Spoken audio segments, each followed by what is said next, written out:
greytHR's identity verification feature allows you to view the verification status of your employee's identity documents.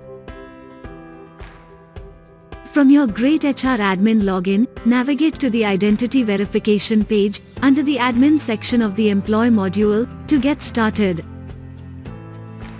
You can filter out employees using various filter options available here.